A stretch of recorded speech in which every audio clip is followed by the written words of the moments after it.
एक ही महीने के लिए मुत्तकी बन जाओ। हज़रत मौलाना मोहम्मद अशरफ अली तानवी नूरुल्लाह मरकज़ा इरशाद फरमाते हैं कि अगर आपसे दायमी तक़वा न हो सके तो सिर्फ़ रमज़ान ही में तक़वा इख्तियार कर लो।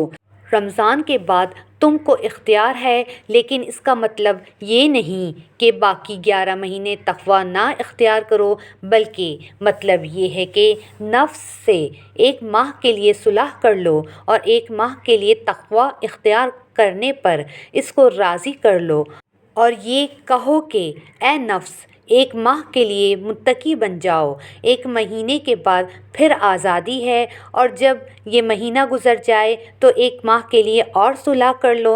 नफ्स की खासियत बच्चे की सी है, बच्चा बहलाने से बहल जाता है। बस तुम भी नफ्स से कह दो कि ईद के दिन तक तो मुत्तकी हो जाओ, बाद में तुमको इख्तियार है।